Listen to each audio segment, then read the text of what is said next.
Hey, it's Gilbovia here, and I want to explain a little bit to you about a couple of the radicals that Phoenix Greg and I are talking about. First, I'll show you the area where I found the acorns.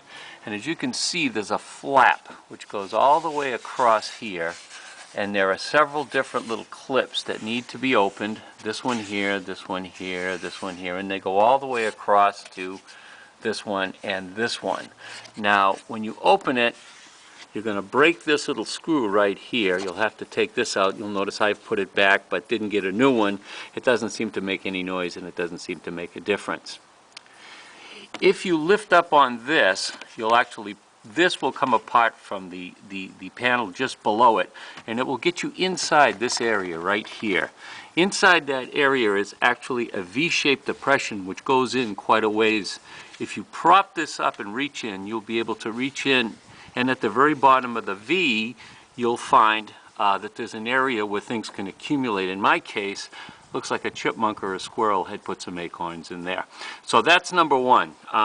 This will break, as I pointed out, and if you clean that area out, that was certainly the source of my rattles. Now, to move along to Phoenix Greg's description, I think what he's talking about is this area right in here. And it's very, very difficult to see, but if you go in here, you'll see the two rabbit holes tend to run along what appears to be, and let me back up a little bit, appears to be what's inside the car relating to this area right here and this area right here. Phoenix, correct me if I'm wrong. Phoenix Greg, correct me if I'm wrong. But those are the two areas I think that you recommend to put rags into. Okay? So those are those two issues. Let me move to the back of the car, and I'll show you the other big issue that I had that drove me crazy for quite some time.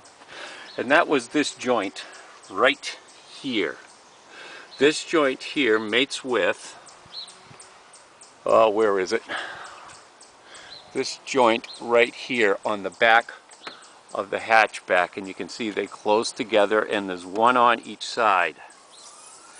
And you can see the way I've fixed mine. This was what was causing a very annoying squeak, and I had done everything else like empty out the entire base, take off the tonneau cover, and everything else I could think of to remove in the back, and it never went away.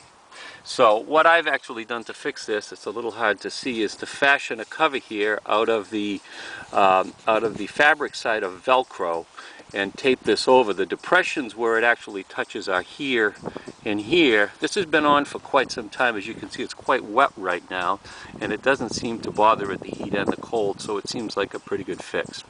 So let me just swing over to the other side and I'll show you the same junction without any cover, and that's what you're looking at. Okay, so those are the three issues I wanted to cover today. If you have any squeaks coming from the back of the front, I suggest you take a look at these things. Thanks a lot.